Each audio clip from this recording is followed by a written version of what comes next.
இன்னொன்று நம்ம தோல்வியை ஒத்துக்கணும். நான் தோல்வி அடைஞ்சிருக்கேன். என் தோல்வியை ஒவ்வொரு தடவையும் நான் ஒத்துக்கிட்டேன். இந்த படம் முதல் நாள் கலெக்ஷன் என்ன உங்கள் எல்லாருக்கும் தெரியுமா? இந்த படம் முதல் டே வியாழக்கிழமை போட்டப்போ இதோட முதல் கலெக்ஷன் என்னென்ன மீனாட்சி என்ன சொல்லுங்கள். 2 ரூபா வருமா, 2.5 ரூபா வருமா? வந்துருச்சா? உண்மையை பேசுவோம். இது எதுக்கு போய் நடிகர்கள்ட்ட உண்மையை சொல்லுங்கள். எவ்வளோ ஓடி இருக்குன்னு சொல்லுங்கள். ஏன் மறைக்காதீங்க. எவ்வளோ ஓடி இருக்குன்னு சொன்னால் தான் யாரும் சம்பளம் ஏற்ற மாட்டாங்க, யாரும் எதுவும் பண்ண மாட்டாங்க, உண்மையாக இருப்பாங்க.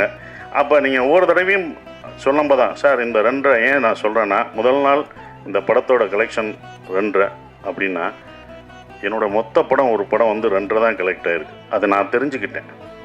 ஸோ என்னுடைய இந்த படம் ஒரு படம் 2.5க்கும் ஓடி இருக்குது, இப்போ பல கோடிக்கு ஓடி இருக்கு. இதோட இது உங்களுக்கு தெரியும். இது பெரிய ஹையஸ்ட், என்னுடைய ஹையஸ்ட் இது வந்து குட்டிப்புலி தான். சுந்தரபாண்டியனும் குட்டிப்புலி தான்.